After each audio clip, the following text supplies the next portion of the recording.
네, 여러분, 제가 엊그저께 백신을 맞았습니다. 네, 백신을 맞았는데 어젠 진짜 죽는 줄 알았어요. 너무 아프더라고. 온몸을 두드려 패는 것처럼 이렇게 온몸이 다 아프고, 이게 계속해서 지속적으로 아픈데 가끔 가다 한 번씩 주먹으로 이걸 빡 때리는 것처럼 여기가 뻑 하고 이렇게 아파요. 그러니까 왜 이렇게 아프지? 이제 근데 그러더라고요. 건강한 사람은 아픈 게 정상이다라고 얘기를 하더라고요. 그러니까 백신의 원리가 무엇입니까? 우리가 몸이 반응할 수 있을 만큼의 그 병균, 그 코로나를 이길 수 있을 만큼의 항체를 길러내는 게 목적이잖아요. 그러니까 몸 안에서 지금 내 몸이 계속 싸우고 있는 거야. 싸워서 코로나와 싸워서 이길 정도의 항체를 만들어내는 거죠. 제가 요 며칠간 이렇게 아프면서 그래, 맞다. 내 몸이 지금 이렇게 싸우는 것처럼 우리의 영혼은 항상 이렇게 전쟁 중에 있었는데 우리가 그거를 못 깨닫고 있는구나. 내가 지금 앉아 있는 이 시간도, 예배드리고 있는 이 시간도 지금 영적 전쟁 하고 있는 중이다. 우리의 모든 삶이 끝나지 않는 가나안 정복 전쟁 가운데 있기 때문에 항상 이 사실을 깨닫고 그거를 싸워서 이겨내면 지금까지 내가 내 힘으로 이길 수 없고 내 능력으로는 싸울 수 없었던 그것들을 하나님이 주시는 능력으로 나의 모든 창세기 3장, 6장, 11장의 근본 문제, 지금도 나를 유혹하는 수많은 그 가지들, 12가지 문제들 가운데서 완전히 싸워 이겨서 승리하는, 다시는 그 문제에 지지 않고 완전한 항체가 길러져서 언제나 어디서나 항상 싸우고 승리하는 우리 모든 렘넌트들 되시기 바랍니다. 자, 오늘 하나님께서 우리에게 주시는 하나님의 시선. 자, 요즘 계속 제가 이런 단어 하나를 계속 포인트로 잡고 있는데요. 자, 인재라는 것을 제가 보면서 최근에 누군가의 실명을 제가 거론을 하도록 하겠습니다. 자, 여러분들 정치에 크게 관심이 없기 때문에 모를 수도 있지만 이 이준석이라는 이 정치인을 제가 처음 본 것은 더 지니어스라는 예능 프로그램이었어요. 제가 머리 쓰는 예능을 되게 좋아하거든요. 그래서 더 지니어스 같은 경우는 진짜 몇 번씩 반복해서 볼 정도로 굉장히 좋아하는 이제 예능인데, 정치인이 예능 프로그램에 나와서 이제 거기서 머리 쓰는 그런 걸 하는데 굉장히 번뜩이는 모습들을 막 보여주더라고요. 그때부터 이제 알고 있었는데 지금 36살의 나이로 국민의힘이라는 제1야당의 당 대표로 선출이 되었습니다. 여러분들이 얼마나 이게 대단한 건지 잘 모르시겠지만 30대에 정치 그 큰 개파의 그 당파의 대표가 된다라는 게 옛날 같으면 절대 있을 수가 없는 일이에요.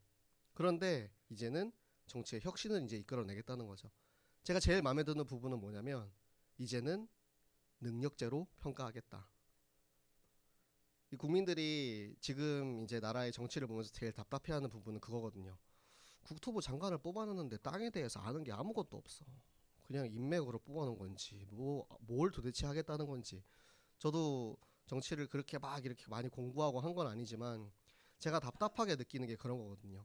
아니, 우리가 국민의 세금을 내고 우리가 투표해서 뽑은 정치인들이 나라를 위해서, 나라의 발전을 위해서, 우리가 그분들을 위해서 이렇게 많은 것을 뭐 세금도 내고 하고 있는데 도대체 뭐 하는 거야, 이런 생각이 드는데, 이제는 능력에 맞는 사람을 뽑아서 그들을 통해서 나라를 이제 정치를 할 수 있도록 하겠다라는 그런 부분이 되게 마음에 들었거든요. 근데 오늘 이제 여러분에게 드리고 싶은 말씀은 뭐냐면, 그 전까지는 나이 들고 오랫동안 이제 경험이 있는 사람들이 정치를 해야 된다라는 것이 거의 정론이었어요. 그런데 이제 젊은 정치인이 들어서는 걸 딱 보고 나이가 상관이 없다. 나이가 중요한 것이 아니고 우리에게 하나님의 말씀이, 언약이 어떻게 적용해 되어 있느냐, 이게 중요한 거다. 자, 우리 하나님 말씀 보겠습니다. 예레미야 1장 6절 7절 말씀입니다. 예레미야서 1장 6절에서 7절까지 말씀 같이 보도록 하겠습니다.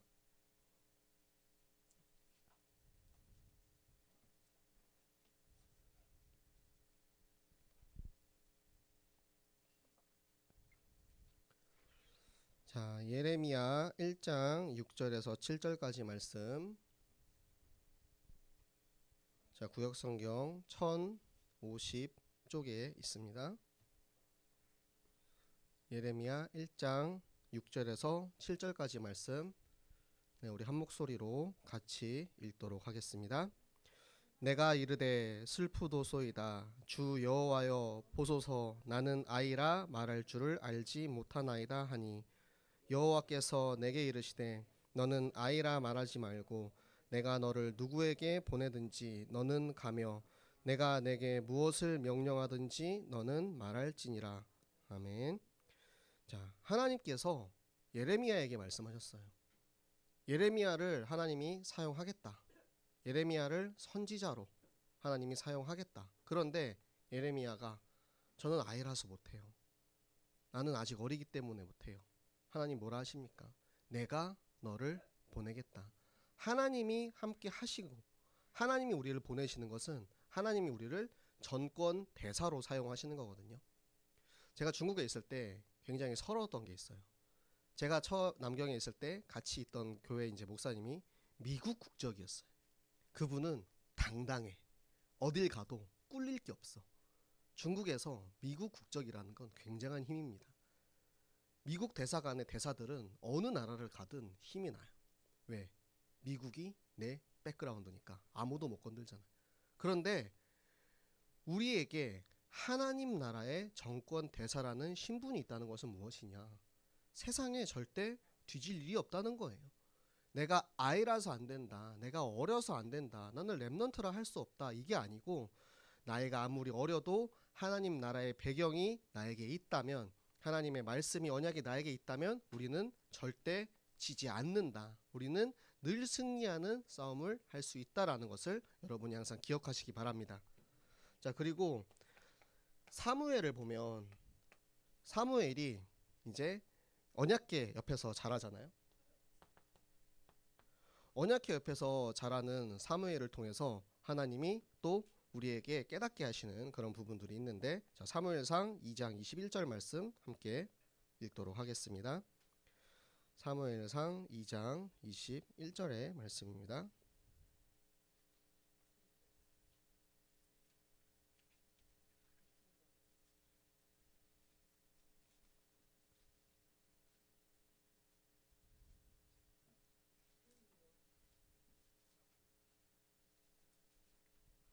사무엘상 2장 21절의 말씀, 구역성경 410쪽에 있습니다. 자, 우리 사무엘상 2장 21절 함께 읽겠습니다. 여호와께서 한나를 돌보시사 그로 하여금 임신하여 세 아들과 두 딸을 낳게 하셨고, 아이 사무엘은 여호와 앞에서 자라니라. 자, 사무엘이 계속 이제 성경에 나올 때 아이 사무엘이라는 말이 계속 나와요. 사무엘이 그러니까 얼마나 조그만 아이였는지 나오는 건데, 그 사무엘이 여호와 앞에서 언약궤 옆에서 자라나는 거예요. 그러니까 중요한 게 뭐냐면, 말씀을 가지고 자라나는 렘넌트들이 내가 아이일지라도 말씀과 함께하면 된다라는 거예요. 사무엘은 하나님의 음성을 들었어요. 하나님께서 사무엘아 사무엘아. 하나님의 음성을 들었던 사무엘이 엘리 제사장한테 가서, 저기 제사장님 나 부르셨냐고. 저 부르셨어요? 근데 제사장은 듣지를 못했죠. 나이가 들었고 내가 오랫동안 신앙생활을 했기 때문에 하면서 라떼는 말이야 이거 하는 게 아니고요. 하나님의 음성을 듣고 하나님의 말씀을 가진 사람이 하나님께 쓰임 받는 것입니다. 제가 여러분한테 말씀드리는 건 아이라서 된다, 어른이라서 안 된다 이게 아니고요. 나이는 상관이 없다라는 거예요. 우리 렘넌트들은 렘넌트 시절에 말씀을 가지고 자라났기 때문에 오히려 세상의 때가 묻지 않았다는 그런 장점이 있어요. 세상의 경험과 세상의 지식들이 우리 어른들을 굉장히 방해를 많이 하거든요. 저도 그래요. 제가 많이 해왔던 것들, 나의 경험들, 제가 세상에서 이제 구르면서 내가 겪었던 그런 것들로 인해서 오히려 하나님의 말씀보다는 그런 인본주의적인 그런 생각이 들 때가 굉장히 많이 있거든요. 그런데 우리 렘넌트들은 하나님의 말씀 중심, 언약궤 중심으로 내가 진짜 이 세상을 살릴 렘넌트로 여러분들이 자기 자신의 신분과 권세를 깨닫고 마음껏 누리시기를 바랍니다. 자, 오늘 말씀이 제목이 굉장히 재미가 있습니다. 자, 유다 족속이 포기한 땅이에요. 포기한 땅. 자, 포기. 제가 포기에 대해서 얘기를 들었을 때, 포기. 여러분들은 포기한 것이 있습니까? 내가 무언가를 하기 위해서 포기를 하고 혹은 누군가의 강요에 의해서 포기를 하는 그런 일들이 생길 수가 있어요. 뭐 예를 들어서 부모님이 이제 야 공부해야 되는데 PC방 가지 말라고. PC방 가는 걸 이제 포기해야죠. 그리고 또 이제 운동을 열심히 하기 위해서 내가 몸짱이 되기 위해서는 치킨을 포기해야 되고요. 자, 그런데 저는 이제 운동하는 게 건강을 위해서 하는 거고 다이어트를 위해서 하는 게 아니기 때문에 치킨을 먹고 있습니다. 네. 여러분, 포기라는 것을 생각했을 때 저한테 떠오르는 단어는 이거였어요. 자, 기회비용이라는 말이 있습니다. 자, 우리 사회 시간에 배웠죠. 기회비용. 내가 무언가를 하기 위해서 무엇을 포기하잖아요. 내가 이것을 포기했을 때 얻을 수 있는 것에 대해서 기회비용이라고 하고, 내가 이것을 얻기 위해서 해야만 하는 것들을 이제 얘기를 하는 거예요. 그런데 이걸 이제 놨을 때 우리가 가장 간단하게 예를 들어서 설명합시다. 오늘 여러분들이 주일날 교회 나왔습니다. 지금 여기에 나오면 여러분들이 이제 예배를 선택한 거예요. 자, 예배를 선택했을 때 여러분이 잃어야 하는 기회비용이 무엇이냐?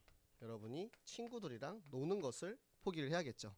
혹은 친구들이랑 노는 것을 선택한 누군가는 지금 그의 기회비용으로 인해서 예배를 포기하게 되는 거죠. 자, 그러면 내가 친구와 노는 것을 통해서 얻을 수 있는 것이 무엇입니까? 재미를 얻을 수가 있어요. 즐겁게 친구들이랑 놀고 뭐 우정을 얻을 수도 있겠죠. 그런데 포기해야 되는 게 무엇이냐? 예배를 포기해야 되잖아요. 영원한 하나님의 말씀과 생명의 힘을 포기해야 되는 거예요. 자, 그럼 봅시다. 등호를 그린다면 어떻게 가는 게 맞겠습니까? 비교할 수 없는 가치가 있는데 이 가치가 얼마나 큰지를 모르니까 선택을 자꾸 이렇게 하게 되는 거예요. 내가 예배 안 나오고 친구들이랑 어울려 놀고 PC방 가서 게임하고 뭐 축구도 하고 뭐 그렇게 하다 보면 그래 뭐 예배 한번 뭐 안 가도 되지 뭐 어차피 매주 가는 건데, 그게 아니거든요. 하나님이 우리에게 매주 하나님의 말씀을 통해서 나의 영적인 생명을 갱신해 주는 거예요. 그 주에 주시는 하나님의 말씀은 나한테 한 주간 성취될 말씀을 미리 보여주시는 겁니다. 지난주에 받은 말씀 가지고 2주 동안 살겠다. 그거는 물론 하나님 말씀이 영원하기 때문에 우리가 죽는 날까지 계속 가지만, 그게 이제는 여러분이 핸드폰 쓰는데 업데이트 안 하고 쓰는 겁니다. 여러분, 업데이트 안 하면 앱이 안 돌아가요. 제가 아이패드 옛날에 쓰던 4 아직 갖고 있거든요. 아이패드 4는 업데이트가 더 이상 안 되더라고. 그래가지고 최신 앱이 안 깔려요. 여러분, 말씀이 계속 업데이트 되고 있는데 우리는 그걸 안 따라가는 거예요, 업데이트를. 그러면 하나님의 말씀을 즉각적으로 우리가 듣고 그걸 반응해야 되는데 거기에 상응하는 행동을 따라갈 수가 없는 거거든요. 그렇기 때문에 우리가 매주 말씀을 듣고 그 말씀을 통해서 나를 갱신하고 그 말씀을 따라가는 것, 그것이 우리가 예배를 지켜야만 하는 이유입니다. 그러면 내가 예배를 위해서 포기해야 하는 것들이 무엇이 있냐? 그것을 다시 할 수 없는 것인가? 내가 진짜 하나님의 말씀을 위해서 내가 포기해야 되는 것이 있는가? 여러분들이 항상 나에게 있어서 가장 우선순위가 무엇이 돼야 되는지를 여러분들이 꼭 생각하시기 바랍니다. 유다 족속이 포기한 땅이 뭐냐면, 유다 족속, 오늘 이제 성경 말씀에서 읽었지만 유다 족속은 철병거가 있는 땅을 포기했다라고 나옵니다. 이 당시의 시기는 이제 청동기에서 철기로 넘어가는 시기죠. 자, 여러분 역사 시간에 배웠죠. 자, 청동기 철기는 다 알 거 아닙니까? 그쵸? 청동기 시대에 이제 철기 문화가 들어오면서 철기 문화를 가진 나라들이 다 청동기 있는 나라들을 다 멸망시켜요. 그러니까 내가 이제 철병거와 싸우는 건 뭐냐면, 지금으로 비교하면 이제 기관총 하나 들고 탱크랑 싸우는 거예요. 뭐 영화에서 보면은 뭐 기관총으로 뭐 탱크에 뭐 관절 같은 데 사이를 뭐 써가지고 폭파시키기도 하는데 절대 말도 안 되는 얘기고요. 기관총을 가지고 내가 탱크랑 싸우는데 이길 수 있겠습니까? 절대 이길 수가 없는 싸움이에요. 그러니까 유다 족속은 두려움에 빠지는 겁니다. 내가 어떻게 철병거와 싸워서 이기겠어? 나는 이길 수 없어. 내 힘으로는 절대 싸워서 이길 수 없습니다. 여러분, 우리가 세상이랑 싸우는 거는 그래요. 사단이랑 싸우는 건 그래요. 탱크랑 싸우는 겁니다. 이길 수 있겠습니까? 내 힘으로는 절대 싸워서 이길 수가 없어요. 그렇기 때문에 우리에게 주시는 하나님의 말씀으로, 우리에게 주시는 하나님의 성령의 검, 그 말씀의 힘으로 싸우는 건데요. 이 두려움의 실체가 무엇이냐? 우리 하나님 말씀 보겠습니다. 우리 마태복음 14장 28절부터 32절의 말씀. 자, 우리 베드로를 통해서 두려움이 무엇인지 함께 보도록 하겠습니다. 마태복음 14장 28절부터 32절까지 말씀입니다.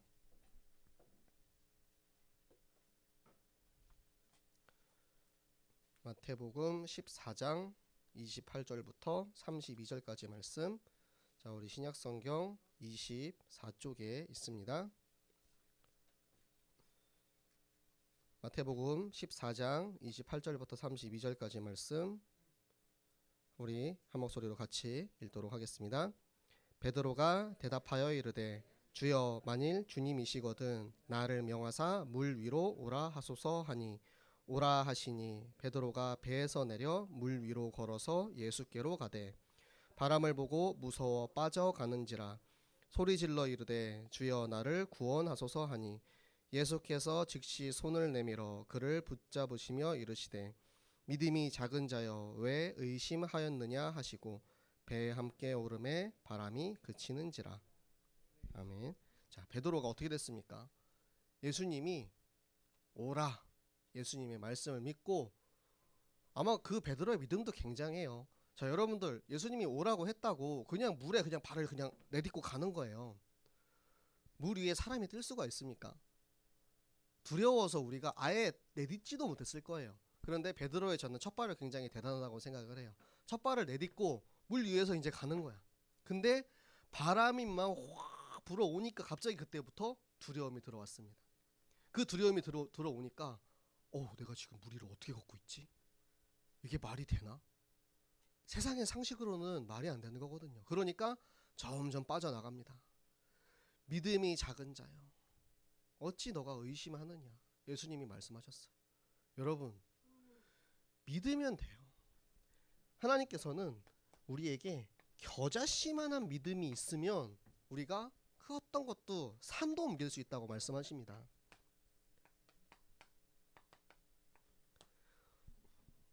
우리에게 하나님의 말씀이 100% 성취될 것이라는 확실한 믿음을 가지고 있으면 그것이 겨자씨만한 믿음일지라도 하나님께서는 그 믿음을 통해서 우리에게 역사하시는 하나님이신 겁니다.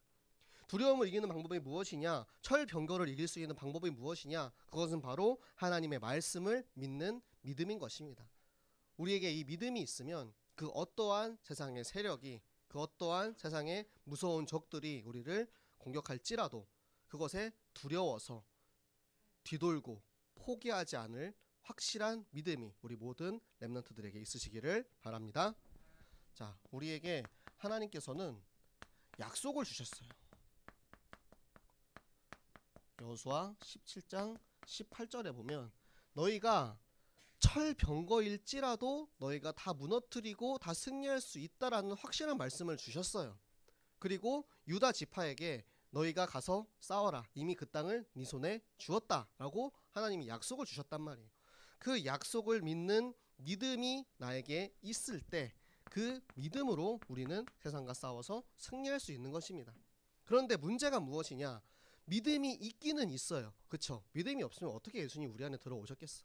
하나님의 말씀을 믿는 믿음으로 우리가 예수님 내 안에 오세요, 그 말씀을 붙잡고 기도할 때 예수님께서 내 안에 오시고 우리가 승리할 수 있는 거거든요. 그 믿음이 우리에게는 다 있을 줄로 믿어요. 그런데 중요한 게 뭐냐면 이 믿음에 지속이 안 된다는 거예요. 베드로도 믿었잖아요. 믿었어요. 물 위를 걸었어. 아마 평생의 자랑이 될 수도 있어요. 야, 내가 하나님 말씀 믿고 물 위에 올라가는데 걸었어. 그런데 그 믿음이 계속해서 지속되어 가지 못하는 것이 문제입니다. 우리가 한번 하나님 말씀을 믿으면 끝까지 믿어야 되는데 그 말씀을 끝까지 믿지 못하고 말씀을 믿었는데 또 믿고 막 이렇게 가다가 눈앞에 탱크가 나타났어. 철병거가 나타났어. 그러니까 안 되겠다. 유다 지파가 예루살렘, 헤브론, 드빌, 그리고 오늘 본문 말씀에 나오는 그 지역들을 다 점령하고 갔는데, 그 말씀을 믿는 믿음으로 막 싸우고 다 점령하고 갔는데 눈앞에 딱 철병거가 나타나니까 안 되겠다. 저건 좀 무리다. 여러분 어떻게 생각하십니까? 혹시 나의 모습이 그렇지 않습니까? 하나님의 말씀을 붙잡고 말씀 받고, 그래 이 말씀으로 내가 싸워서 승리하자, 이 말씀 나에게 임했어, 하나님 말씀 아멘 하고 막 따라가요. 그러다가 이건 좀 안 되겠는데, 이건 좀 무리 아닌가, 이런 생각이 들 때, 그때 우리에게 포기하게 되는 거예요. 하나님의 말씀을 붙잡고 정명으로 당당하게 싸워서 나가야 하는데 등을 돌립니다. 못 갈 것 같아요. 자, 등 돌리면 어떻게 됩니까? 방어할 수가 없어요. 성령의 전신 갑주에는 등을 보호하는 게 아무것도 없어요. 하나님께서 우리에게 모든 칼과 방패와 신발과 투구와 흉배와 다 주셨는데 등을 지키는 걸 안 주셨단 말이에요. 우리는 앞을 보고 당당하게 나가야 되는데 뒤돌면, 칼 찔리면 그때는 방법이 없습니다. 여러분들, 하나님 말씀에 등 돌리지 마시기 바랍니다. 하나님 말씀을 믿는 믿음으로 계속해서 앞을 향해 나아가시기 바랍니다. 그 말씀을 지속할 수 있는 힘이 무엇이냐? 날마다 하나님 말씀을 보고 묵상하고 그 말씀을 통해서 하나님 오늘 나에게 주시는 말씀을 가지고 계속해서 싸워 나가는 것입니다. 그것이 내 힘으로는 안 돼요. 내 힘으로는 세상과 싸워서 이길 수 없습니다. 그렇기 때문에 우리에게 주시는 하나님의 말씀과 이 보좌에서 내려오는 하나님의 축복, 보좌의 축복을 가지고, 우리에게 주시는 하나님의 말씀의 능력을 가지고 세상과 싸워 승리하고, 내 안에 아직도 나를 괴롭히고 나를 방해하고 내가 말씀이 믿어지지 않도록 나를 유혹하는 모든 창세기 3장, 6장, 11장, 사도행전 13, 16, 19, 그리고 그 모든 이 세상의 수만 가지 문제 가운데 오직 예수가 그리스도라는 정확한 복음 가지고, 하나님의 말씀 가지고 늘 싸워 승리하는 우리 모든 렘넌트들, 우리 모든 교사들 되시기를 예수 그리스도 이름으로 축복합니다.